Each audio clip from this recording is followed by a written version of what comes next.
Part 1. The Missed Opportunity. Sung checked his watch for the third time in 5 minutes. He had exactly 18 minutes to reach the examination center on the other side of 7 Station. The walk normally took 20 minutes if he hurried. His heart was already racing, and he hadn't even started moving fast yet. The Senior Engineer Certification Exam.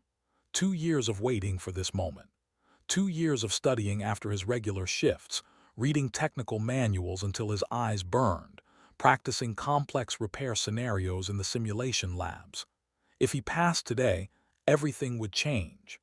Better pay, better assignments, maybe even a chance to work on the new colony ships being built in the outer sectors.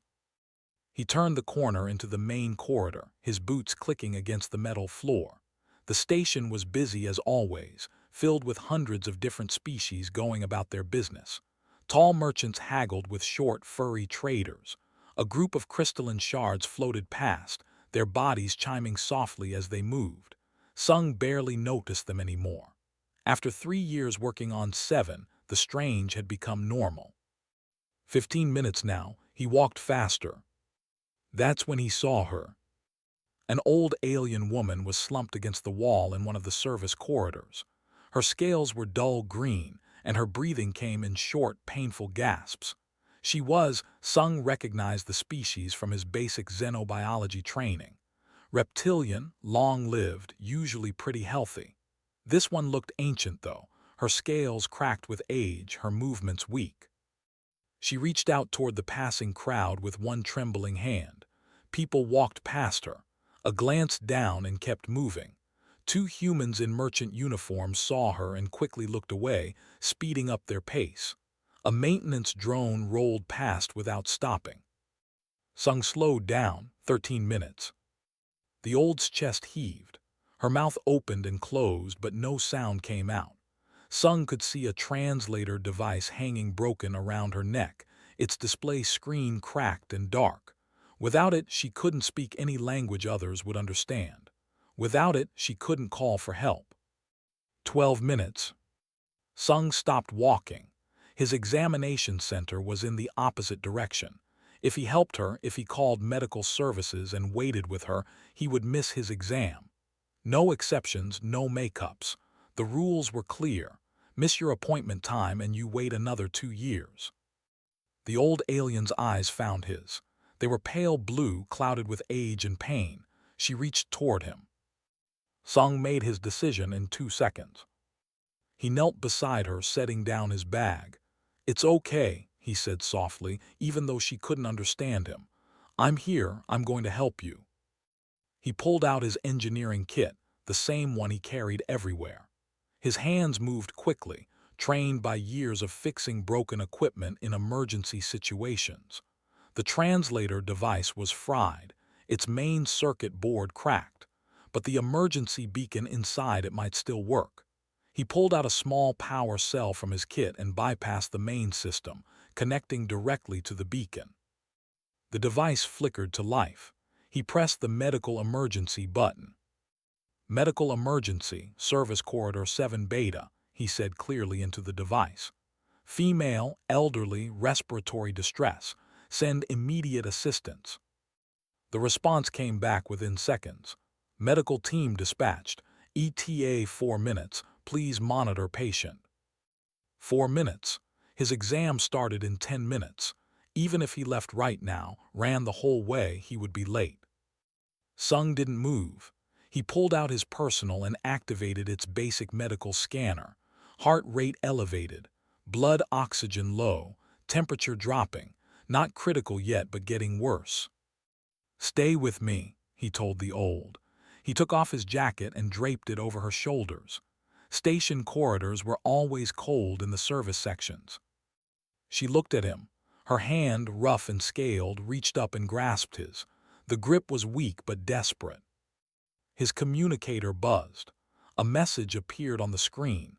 "Candidate Sung, you have 8 minutes to check in for your examination. Failure to appear will result in automatic failure and forfeiture of your examination slot." Sung silenced the communicator. He kept his hand in the old alien's grip and watched his scanner. Her breathing was getting worse. He adjusted her position slightly, remembering his emergency first aid training. Breath better sitting up. Another message. Candidate Sung, you have 5 minutes to check in. He deleted it without reading the whole thing. The medical team arrived 3 minutes later, 2 medics with a floating stretcher. They were efficient and professional, scanning the old with proper equipment. You did well, one of them told Sung. Her oxygen was dropping fast. Another 10 minutes and she might have stopped breathing completely. Your quick work with that translator probably saved her life. Sung nodded. He felt numb. Do you know her? The other medic asked. No, Sung said. I was just passing by. The medics carefully lifted the old onto the stretcher. As they did, she squeezed Sung's hand one more time. Her translator device, now powered by his improvised repair, crackled to life for a moment. Thank you. The words were faint and distorted but clear enough. You're welcome, Sung replied. They took her away. The corridor returned to normal. People walked past as if nothing had happened. Sung stood there for a moment, his jacket gone, his engineering kit scattered on the floor around him. His communicator buzzed one final time. Candidate Sung, you have missed your examination appointment. Your absence has been recorded. Next available examination window, 24 months from today. Sung collected his tools slowly. He put each one back in its place in his kit. His hands were steady. He felt strange, like he was floating outside his body, watching himself from a distance. 2 years, 2 more years of waiting. He walked back to his quarters in the engineering section. His roommate, Wu, was there, getting ready for his own shift. How did the exam go? Wu asked cheerfully. Then he saw Sung's face. What happened? I didn't take it, Sung said. He sat down on his bunk. What, why not? Sung explained. The old alien, the broken translator, the choice. Wu stared at him like he had grown a second head. You threw away 2 years of waiting for a stranger, someone you didn't even know. She needed help, Sung said simply. I was there, no one else was stopping. But your exam, your promotion, your whole career. Sung shrugged. He felt tired suddenly, bone-deep tired. I'll take it again in 2 years. The exam will still be there, but if I had walked past her, he trailed off. Wu shook his head, clearly thinking his roommate had lost his mind. I don't understand you sometimes. I know, Sung said. That evening, Sung submitted a formal request to retake the examination in 24 months. He received an automated confirmation. Then he made himself dinner, a simple meal of instant noodles and kimchi from Earth. He ate alone in his quarters, trying not to think about what he had given up. Outside his window, the stars turned slowly. Ships came and went from the docking bays. The galaxy continued on, indifferent to one human's small choice. Sung finished his meal and cleaned his dishes. Tomorrow he would go back to work, back to his regular duties as a junior engineer. Everything would be the same as it had been before. He didn't know that everything was about to change. He didn't know that the old alien he had helped was not just anyone. He didn't know that right now. A message was traveling across space at faster-than-light speed, reaching the home system. He didn't know that a prince was reading that message with disbelief and wonder. Sung went to sleep that night thinking his life would stay small and ordinary. He was wrong. By tomorrow evening, his name would be known across the galaxy, and nothing would ever be the same again. Part 2. The Royal Arrival. Sung was under a plasma conduit when the station alarm started blaring. He jerked up in surprise and banged his head on the metal pipe above him. Ow! He rubbed his scalp and rolled out from under the maintenance panel. What now? Around him, other engineers stopped working. The alarms weren't the normal emergency type. These were the ones that meant something important was happening, something diplomatic. Wu stuck his head around the corner. Did you hear? A royal ship just jumped into the system. They're demanding immediate docking clearance. Sung frowned. That's weird, they never come out this far. I know, right? Station Commander 1 is probably losing her mind right now. Wu grinned. Anyway, get cleaned up. Shift ends in 10 minutes. Sung finished securing the conduit and gathered his tools. His head still hurt from hitting it. He was looking forward to a quiet evening, maybe some reading, maybe a call home to Earth if the communication lag wasn't too bad. He made it back to his quarters, showered, and changed into clean clothes. He was heating up leftover rice when someone knocked on his door. Not the buzzer, actual knocking. Hard and urgent. When he opened the door, he found himself facing Station Security Chief, then 2 security officers. Sung, they asked, though she clearly knew who he was. Yes. You need to come with us, now. Sung's mind raced. Had he done something wrong? Was this about the exam he missed? What's going on? The delegation is asking for you, specifically. What? Why would they want me? We don't know, but when a royal delegation asks for someone by name, we don't keep them waiting. Let's go. Sung grabbed his jacket and followed them, his heart pounding. This made no sense. He didn't know any, he had never even been to their system. The only he had ever met was the old woman, yesterday, the one he helped. But that couldn't be it, could it? They took him to the diplomatic reception area, a part of the station he had never visited before. Everything here was polished and clean, designed to impress important visitors. Sung felt very out of place in his simple engineer's clothing. Station Commander 1 was waiting outside the main reception room. She was a stern woman in her 50s, with sharp eyes that missed nothing.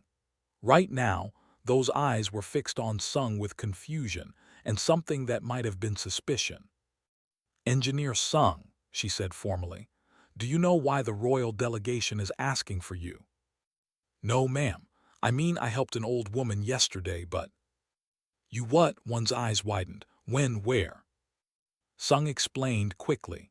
The service corridor, the broken translator, the medical emergency.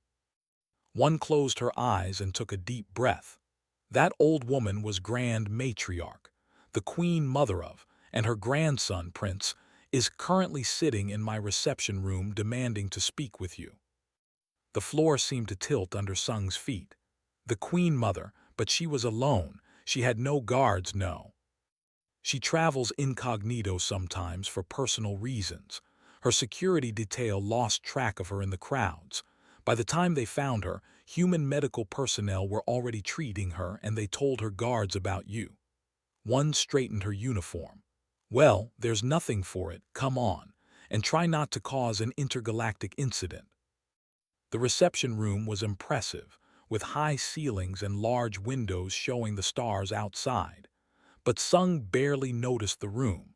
His attention was locked on the standing in the center. Prince was tall, nearly 7 feet, with scales of deep crimson that caught the light like polished rubies. He wore formal robes of silver and blue, marked with symbols that probably meant something important. His eyes were golden, bright and intelligent, and they fixed on Sung the moment he entered. Behind the prince stood 4 guards in armor and 2 other in official-looking clothes. All of them turned to stare at Sung. You are Sung. The prince's voice was deep and clear. His translator was much better than the broken one Sung had fixed yesterday. Yes, your highness. Sung bowed, not sure if that was the right thing to do, but it seemed appropriate. You aided Grand Matriarch yesterday. You stopped when others passed her by. You missed something important to help her. Prince stepped closer. He was studying Sung like a puzzle he was trying to solve. Why? It was such a simple question, but Sung could feel the weight behind it. Everyone in the room was waiting for his answer. She needed help, Sung said. She was in pain and she couldn't call for assistance. Her translator was broken. I just did what anyone should do. But you did not do what anyone should do. You did what no one else did. The prince's golden eyes narrowed slightly. You gave up something important, an examination, a chance for advancement in your career. You knew this, yes. Yes. And yet you stayed with her. You repaired her translator device. You monitored her health. You kept her warm. The prince's voice held something that might have been wonder. Why would you sacrifice your future for a stranger? Sung didn't know how to explain it in a way that would make sense to an alien prince. Because it was the right thing to do. Because she was scared and alone.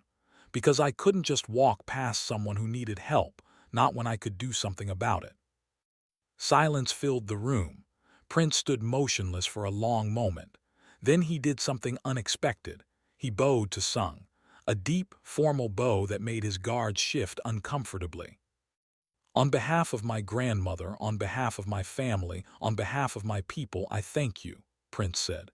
You saved the life of our grand matriarch.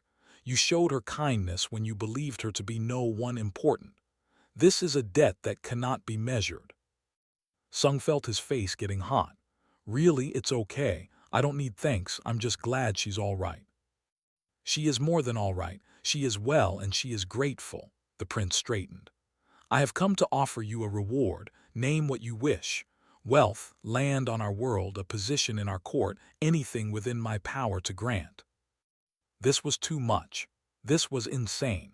Yesterday Sung had been a nobody junior engineer. Today a prince was offering him rewards. Thank you, Your Highness, but I don't need a reward, honestly. I did what anyone should do. It wasn't about getting something in return. The in the room exchanged glances. Prince's expression shifted to something between confusion and amazement. You refuse, he asked. I'm not trying to be rude, Sung said quickly. I'm honored, really, but helping people shouldn't be about rewards. If I took something for it, it would feel wrong, like I only did it because I wanted payment. Remarkable, one of the other whispered. Prince studied Sung for another long moment. Then he said something that made Station Commander One's face go pale. Then I shall remain here on this station until you accept some form of repayment. In culture, a debt to the royal family cannot be left unpaid. It would dishonor my grandmother's name and insult our traditions. I will not leave until this matter is properly resolved. Your Highness, one said carefully, with respect that could cause difficulties. We have limited space for diplomatic delegations.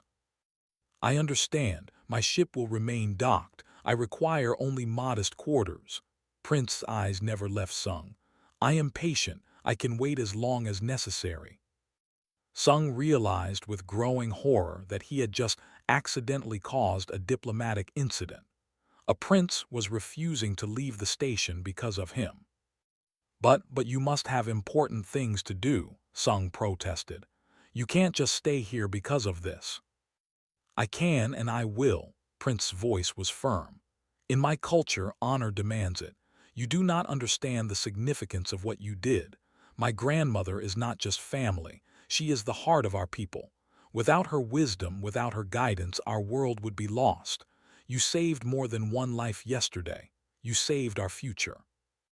The prince moved to the window, looking out at the stars. I will remain here until you accept that what you did has value, until you understand that your compassion is worth more than any examination, any promotion, any career advancement. He glanced back at Sung. And perhaps, while I wait, you can help me understand something. What? Sung asked weakly. How a species that I was taught to think of as young and barbaric can produce someone like you.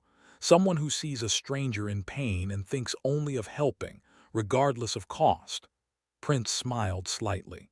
I find I am very curious about humans now. Commander One looked like she wanted to scream. The guards looked uncomfortable. And Sung stood there, realizing that his simple act of kindness had just turned his entire life upside down. Outside the window, news drones were already gathering. Within hours, the story would spread across the galaxy. A human saved a queen, and now a prince was refusing to leave until the human accepted a reward. Sung's quiet life was over. Part 3. Understanding Between Worlds. 3 days had passed since Prince's arrival, and 7 station was in chaos. News crews from 20 different species wanted interviews. The Galactic Council had sent 3 separate mediators. Commander 1 looked like she hadn't slept in days, and Sung couldn't walk 10 meters without someone stopping him for questions. "This is insane," Wu said, following Sung through the crowded corridors. "You're famous. Everyone in the galaxy knows your name now." "I don't want to be famous," Sung muttered. "I just want things to go back to normal." "Well, that's not happening. Did you see the news this morning? They're calling you the compassionate human and the engineer who stopped for a queen. Some human journalist wants to write a book about you." Sung groaned. His communicator had been buzzing non-stop with interview requests which he ignored. His family back on Earth had called, confused and worried. His mother had cried. His father had asked if he was in trouble. His younger sister had sent him 20 messages of excited emojis. But the strangest part was Prince himself. True to his word, the prince had taken up quarters on the station and showed no signs of leaving, and he seemed determined to spend time with Sung. "He wants to see you again," Wu said. "The prince. He sent a formal request to Commander 1 asking if you could give him a tour of the engineering sections." "Why would a prince want to see engineering?" "I don't know, but one said you should do it. She thinks if you spend time with him, maybe he'll give up on this whole reward thing." So that's how Sung found himself waiting at the entrance to the engineering bay, watching Prince approach with only 2 guards this time, instead of a full escort. "Thank you for agreeing to this," the prince said. Today he wore simpler clothes, though they were still finer than anything Sung owned. "I wish to understand your work, to see what you do." Sung led him into the engineering section. It was loud here, full of the sounds of machinery and tools. The air smelled like metal and ozone. Other engineers stopped working to stare at the prince but seemed not to notice. "This is where we maintain the station's life support systems," Sung explained. "Air recycling, water purification, gravity generators, temperature control. If something breaks here, people die, so we check everything constantly." Prince looked around with genuine interest. "And this is your regular work?" "Yes. Well, I'm still junior level, so I do a lot of basic maintenance. The senior engineers handle the complex stuff." Sung showed him a control panel. "See this? It monitors oxygen levels in Section 7. If the reading drops below a certain point, alarms go off and we investigate." "And you take pride in this work?" Sung thought about it. "Yes, I mean it's not glamorous. No one writes news stories about engineers who keep the air flowing, but it matters. Every person on this station depends on systems like this working properly. So yeah, I take pride in doing it right." Prince was quiet for a moment. Then he said something unexpected. "On my world, this kind of work is done by the lower castes, those born to serve. A noble would never touch such machinery." Sung felt uncomfortable.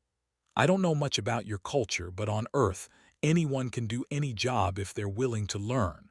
I chose engineering because I like solving problems. I like fixing things that are broken." Fascinating. The prince watched as Sung demonstrated how to replace a filter unit. "And no one looks down on you for this work." "Some people might, but most don't care what you do as long as you do it well." Sung finished the installation. "Why do you ask?" "Because I am trying to understand you, trying to understand why you did what you did." Prince's golden eyes were thoughtful. "In my world, you would have walked past my grandmother because helping her would have been beneath your status, but you have no such barriers in your mind." "I just saw someone who needed help." "Exactly," said softly. "Just that, so simple yet so profound." Over the next few days, Prince continued to visit. They talked while Sung worked. The prince asked endless questions about Earth, about human culture, about how people lived and what they believed. In return, he shared stories about the weight of being born into royalty, about expectations and duties. On the 5th day, Sung invited the prince to lunch at his favorite place on the station, a small restaurant run by an elderly Korean woman named Soon. It wasn't fancy, just cheap food for station workers, but it served the best kimchi stew outside of Earth.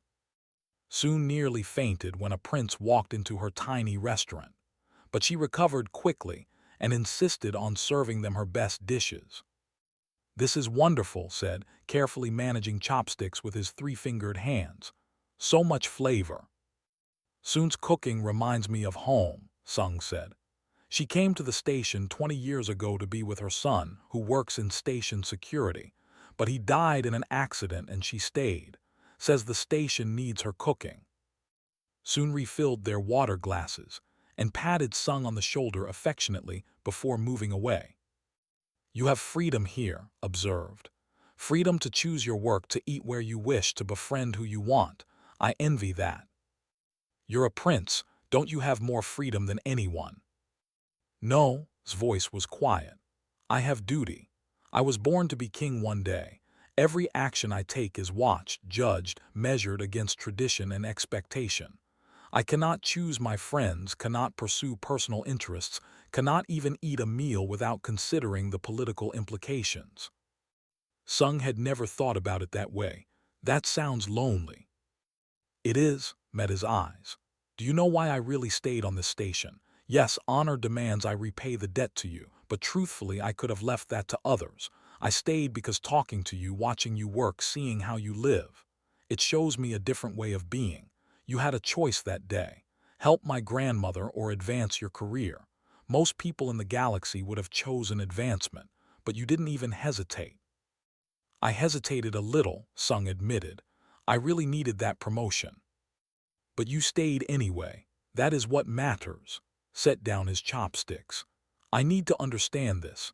I need to learn from it, because I see now that my people, my culture, we have lost something important. We are so bound by tradition, by caste, by honor codes that we have forgotten simple compassion." Over the following week, their friendship grew.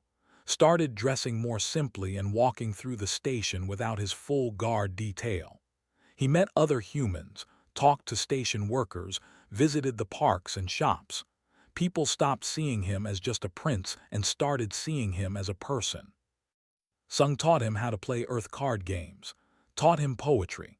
They shared meals, traded stories, argued about philosophy, and laughed at stupid jokes. One evening they sat in the observation deck, watching ships come and go. "I have a proposal," said suddenly. "Come to, not as a servant, not for a reward, come as a teacher." "A teacher?" "Yes, teach my people what you have shown me, that kindness matters more than status, that helping others is not beneath anyone's dignity, that compassion should be our first instinct, not our last resort." His voice was passionate now. "You could make a real difference. Change minds, change hearts, maybe even change our whole society." Sung was stunned. "I'm just an engineer. I'm not qualified to teach anyone about philosophy or culture or—" "You are qualified because you live it. You do not need to give speeches or write books. You just need to be yourself, and others will learn from your example." Smiled. "Besides, I could use a friend in the palace, someone who will tell me the truth instead of what I want to hear." "I don't know," Sung said honestly. "This is my home, my work is here, my friends, and I'm not good with crowds or public speaking or any of that." "Think about it, please," stood up. "I am not asking you to decide now, but consider it." That night Sung lay in his bunk, staring at the ceiling. Wu was already asleep, snoring softly. Outside, the station hummed with life. Everything had changed so fast. A week ago, he was just a junior engineer. Now he was friends with a prince who wanted him to help reform an entire alien society. It was too much, it was crazy. But a small part of him wondered, what if he could make a difference? What if his simple act of kindness could ripple outward, changing lives across a whole world? Sung closed his eyes. He would think about it tomorrow. Tonight, he was too tired to make any more life-changing decisions. He had no idea that tomorrow would bring an even bigger crisis, one that would force him to choose once again between safety and doing what was right. Part 4. The Conspiracy Unveiled. The explosion happened during the night shift. Sung was checking a power coupling in Engineering Bay 3 when the alarm started. Red emergency lights flooded the corridor. The smell of burning metal filled the air. Fire in Bay 4, someone shouted, plasma leak. Sung grabbed a fire extinguisher and ran toward Bay 4. Other engineers were already there, trying to seal off the damaged section. Plasma was leaking from a ruptured conduit, eating through the metal floor like acid. "Where's the emergency shutoff?" Sung yelled over the noise. "It's not responding," Wu shouted back. "The whole control system is dead." That was wrong. The emergency systems had multiple backups. They shouldn't all fail at once. Sung ran to the main control panel. The screen was flickering, showing error codes that didn't make sense. This wasn't a normal malfunction. Someone had tampered with it. "Everyone out," the base supervisor ordered. "We're evacuating this section." "Wait," Sung was already pulling access panels off the wall. "If we evacuate, the plasma will eat through to the next deck. There are residential quarters below us. Families. There's nothing we can do. The safeties are down." "Then we do it manually." Sung found the backup control lines. They were older, slower, but they should still work. He started pulling wires, bypassing the compromised computer system. Someone else entered the bay. Prince, without his guards, his formal clothes replaced by borrowed work gear. "What are you doing here?" Sung demanded. "Helping." Moved to his side. "Tell me what to do." "This is dangerous. You should." "I know it is dangerous. That is why I am here." His golden eyes were steady. "You would not leave people in danger. Neither will I. What needs to be done." There was no time to argue. Sung pointed to a panel. "Hold that open. When I say go, pull the red lever down hard. It will manually close the plasma feeds." They worked together, Sung's hands flying over the ancient manual controls while held panels and followed instructions. The plasma leak was getting worse. The heat was intense. Sung's hands were shaking. "Now," he shouted. Pulled the lever, nothing happened. "It stuck." Pulled harder. The lever was old, corroded, it wouldn't move. The plasma was spreading. They had maybe 30 seconds before it reached the structural supports. If those failed, the whole deck would collapse. Sung grabbed the lever next to. Together, 3, 2, 1. They both pulled. The lever groaned, resisted, then suddenly gave way. The plasma feeds shut off with a loud clang. The leak stopped. In the sudden silence, they could hear the hiss of fire extinguishers and the distant wail of alarms. Then the floor above them gave way. Sung saw it happening in slow motion. A support beam, weakened by the plasma, breaking free, falling directly toward them.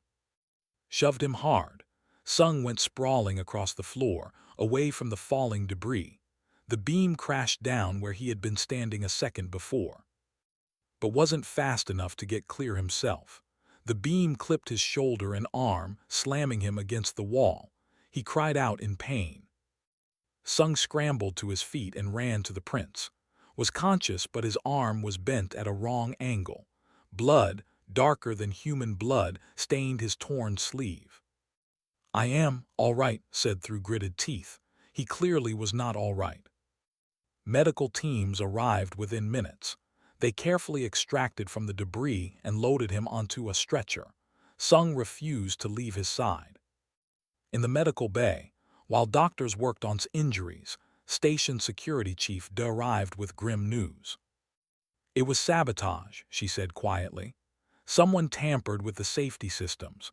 The plasma leak, the stuck emergency controls, the weakened support beams, all deliberate." Sung felt cold. "Someone tried to kill us." "We're investigating, but yes, that appears to be the intent." De glanced at the prince, now unconscious from sedatives while doctors set his broken arm. "You both should be dead." Over the next 2 days, while recovered, the investigation uncovered more. The sabotage was sophisticated, carried out by professionals. The trail led to hired operatives who, when caught, admitted they were paid by someone from the delegation itself. The news exploded across the station and beyond. An assassination attempt on a prince, a human engineer who had saved his life. The story grew with each telling. But the biggest revelation came when Commander One called an emergency meeting. Sung, still exhausted from the ordeal, found himself in a secure conference room with One and several Galactic Council representatives. And Grand Matriarch herself, the old woman Sung had helped, now present via holographic projection. She looked the same but different. The weakness was gone. Her scales gleamed with health. Her eyes were sharp and intelligent. She wore royal robes marked with symbols of power. This was no helpless old woman. This was a queen. "Sung," she said, her voice kind but commanding, "we meet again properly this time." He bowed, not sure what else to do. "The investigation is complete," continued. "The attempt on my grandson's life was ordered by Duke, a high-ranking noble in our court. He seeks to destabilize the royal family and seize power." "But why target the prince?" one asked. "Because my grandson has been advocating for social reforms, changes to our caste system, greater freedom for common citizens, new laws protecting the poor." His expression hardened. Duke represents the old guard, those who profit from keeping others down. Friendship with Sung, his public statements about compassion and equality, they threatens power. Sung felt sick. "This is my fault if I hadn't." "If you had not helped me, I would be dead," interrupted firmly. "If you had not befriended my grandson, he would still be trapped in the old ways of thinking, never questioning our society's flaws. You did nothing wrong. Duke did wrong, and he will answer for it." "There's more," De said. "We discovered that Lady's original medical crisis wasn't entirely natural. She was being slowly poisoned." Nodded. "A plot that has been ongoing for months. The poison was meant to kill me slowly, make it look like natural age taking its course. Would have succeeded, except my grandson came to this station, and the human doctors discovered the poison in their scans. They saved my life without even knowing I was being murdered." The room was silent. Sung tried to process it all. A conspiracy to murder the Queen Mother. An assassination attempt that he and barely survived. And somehow he was in the middle of all of it. Arrived an hour later, his arm in a healing cast but otherwise recovered. When he saw Sung, he smiled. "You saved my life again," said. "You saved mine first. You pushed me out of the way." "Then we are even," sat down carefully. "But I think we should stop making a habit of nearly dying together." Despite everything, Sung laughed. "Address them both. Duke has been arrested. His co-conspirators are being rounded up. This attempt has failed." She looked at Sung. "But it has shown me something important. My grandson was right. Our society needs change. We have become so focused on tradition and hierarchy that we forgot compassion. We forgot that every life has value, regardless of birth or status." She leaned forward in her holographic image. "Sung, you saw me as someone who needed help. Not a queen, not a noble, just a person in distress. You taught my grandson that same lesson, and now he is teaching our people. Already, word of his actions here has spread across. Common citizens are inspired. Even some nobles are questioning the old ways." "I just did what anyone should do," Sung said for what felt like the 100th time. "Yes," said softly, "but you did it when no one else would. That makes all the difference."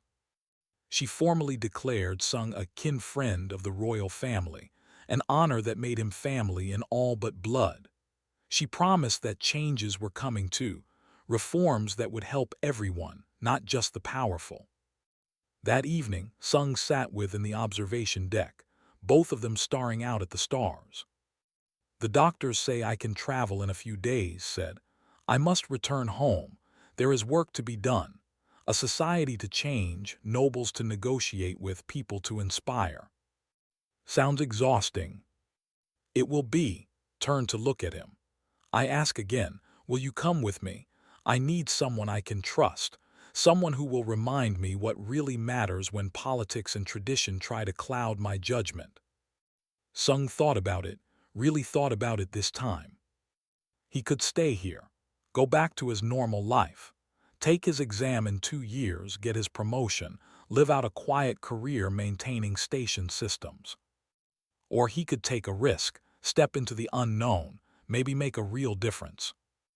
Okay, Sung said, I'll come, but I'm not changing who I am. I'm still just an engineer. Smiled, a genuine expression of joy. That is exactly why I need you. Outside the window, a ship was leaving the station, heading for distant stars. Tomorrow, Sung would be on one of those ships, traveling to a world he had never seen, to help change a society he barely understood. He was terrified and excited in equal measure. But mostly, he felt ready. Part 5, A New Beginning. The journey took 4 days through faster-than-light space. Sung spent most of it staring out the viewing ports, watching the strange colors of hyperspace flow past. Gave him books about history and culture, but Sung found them hard to follow. Everything was about bloodlines and ancient traditions and complex honor codes. You look worried, said, joining him at the viewing port on the 3rd day. I am worried. What if I mess this up? What if I say the wrong thing or accidentally insult someone important? Then you will apologize and learn from it just like anyone else. His arm was healing well, the cast already removed. Stop thinking of yourself as someone who must be perfect. Be yourself. That is all I ask. Being myself is what got you nearly killed. No, Duke and his fear of change is what nearly killed me. You saved me, remember? Put a hand on Sung's shoulder. Have faith, not in yourself but in what you represent. Hope for a better way. When they finally dropped out of hyperspace, filled the viewing port. It was beautiful. A green and blue world covered in vast forests and crystalline cities that caught the sunlight like jewels. 3 small moons orbited nearby, and rings of ice and rock glittered around the planet's equator. Home said softly. The capital city was called, built around massive trees that grew hundreds of meters tall. The buildings were woven between and around the trees, creating a city that felt alive. When Sung stepped off the ship, the air smelled like flowers and rain.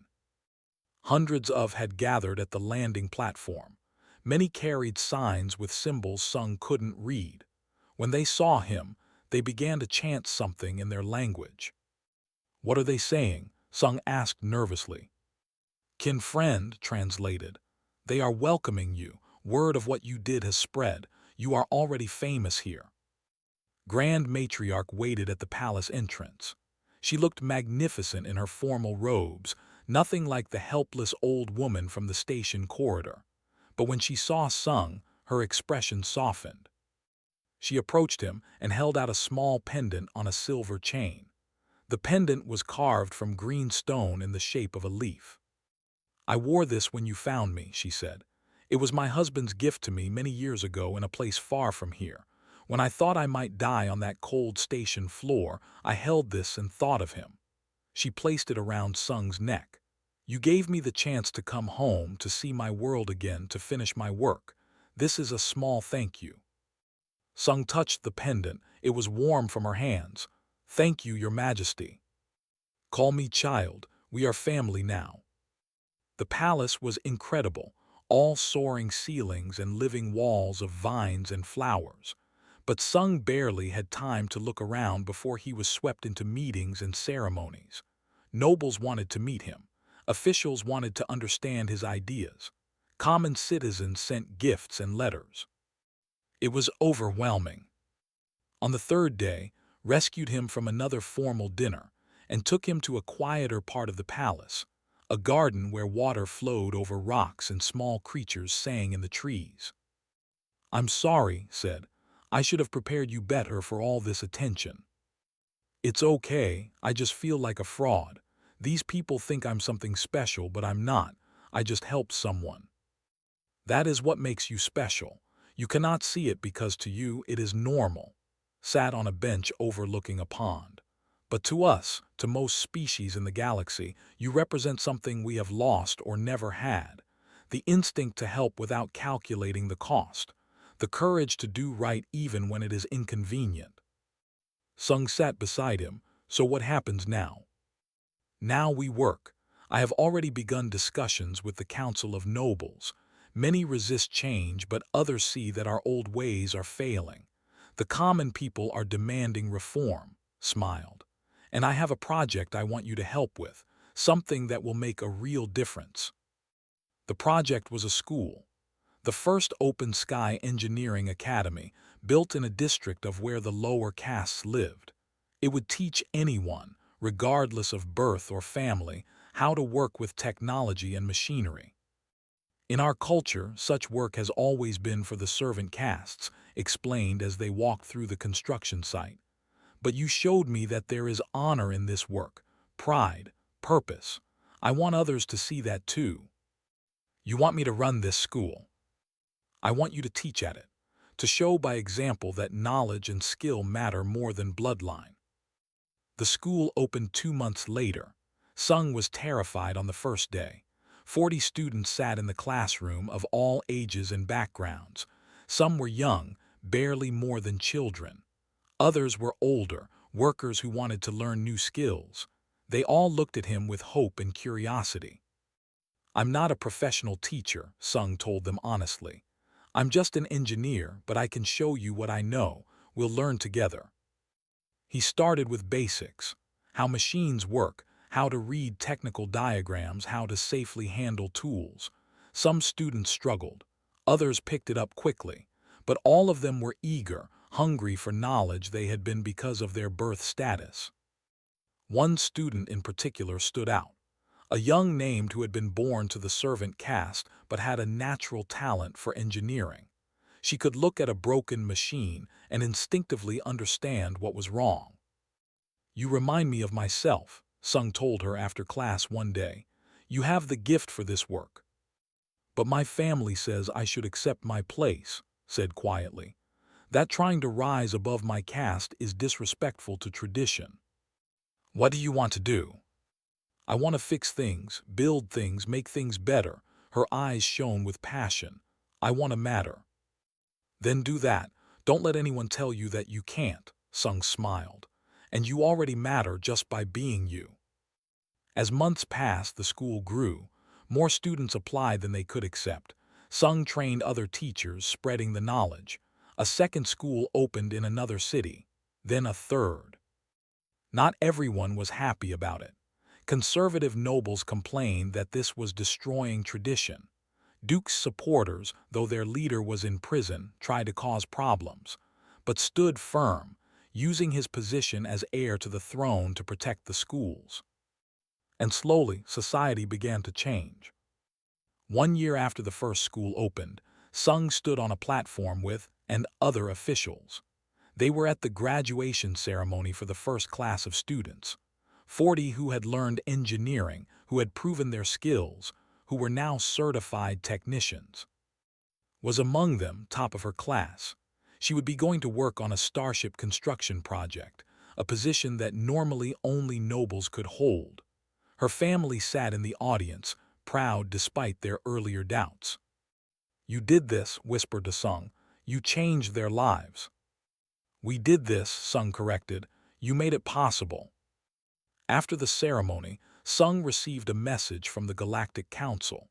He had been nominated for the Galactic Humanitarian Award, one of the highest honors in the galaxy. The ceremony would be held on Earth, at the United Nations building in Geneva. Wu sent him a message too, full of jokes and congratulations. You're famous now, even more than before. They're talking about making your story into a movie. Also, they finally let someone else take your exam slot. Some kid named Dongmin. He passed, so technically you could come back and take it too if you want. Sung deleted the message about the award nomination without responding. He didn't need awards, but he kept Wu's message, smiling at his friend's terrible jokes. That evening he sat in his quarters in the palace, looking at the small pendant had given him. In 1 year, his life had completely transformed. He was no longer a junior engineer on a space station. He was a teacher, an ambassador, a symbol of change on an alien world. But he was still himself, still the person who would stop to help someone in need, still the engineer who took pride in fixing things, still the human who believed that kindness mattered more than status. There was a knock on his door. Stood there, now officially crowned prince after a formal ceremony last month. "Come," he said, "grandmother wants to see you." They found in her private garden, sitting among the flowers she loved. She was old, truly old now, the years catching up with her. But she was content. "Sit with me," she said to Sung. "Tell me about the school." He told her about the students, about their progress, about and others who were already making names for themselves in fields that had been closed to them before. Listened, nodding. "Good, this is good. You have given my people something precious. Not technology, not knowledge, but hope. The understanding that they can be more than what they were born to be. I just showed them what humans believe, that anyone can do anything if they work hard enough." "Not all humans believe that," said gently. "I have studied your species. You have your own divisions, your own prejudices. But the best of you, like the ones who raised you, you believe in possibility, in change, in the value of every individual." She reached out and took his hand. "Thank you, Sung. Thank you for seeing an old woman who needed help. Thank you for teaching my grandson. Thank you for changing my world." "Thank you for letting me," Sung said. 5 years passed. Sung became a permanent resident of the schools across the planet, became king with Sung as his chief advisor on social reform. The caste system didn't disappear, but it softened, became less rigid. Opportunities opened for those who had been them before. Sung never did take that promotion exam, but he received dozens of offers from universities and institutions across the galaxy, all wanting him to teach or speak or consult. He turned them all down. His work was here. On the 5th anniversary of the first school's opening, Sung stood in the palace garden where he had first talked with. She had passed away peacefully 2 years ago, surrounded by family, her work complete. In her memory, they had renamed the first school the Grand Matriarch Academy. Students from that school and others were now working across the galaxy. Was chief engineer on a colony ship, responsible for keeping thousands of lives safe. Another student, Bora, had designed a new water purification system being used on 3 different worlds. Another, Min, had started her own company building medical equipment. They all traced their success back to one small school and one human teacher who believed they could succeed. Found Sung standing by the memorial stone they had placed in the garden for. "Thinking about her?" asked. "Always. She changed my life just as much as I apparently changed hers. She would be proud of what you have accomplished." "What we have accomplished," Sung corrected again. After 5 years it was automatic. They stood together in comfortable silence, 2 friends who had saved each other's lives, changed each other's worlds. Somewhere in the galaxy, a young human was making a choice. Maybe to help someone who needed it. Maybe to do something kind even when it was inconvenient. Maybe to see another person not as a title or a status, but as someone who mattered. And somewhere, that choice would ripple outward, creating change in ways no one could predict. Just like one engineer stopping to help an old woman in a corridor changed everything. Sung smiled. He never got that promotion, never took that exam, never achieved the career he had planned. But he found something better: purpose, family, home. And that was worth more than any title could ever be.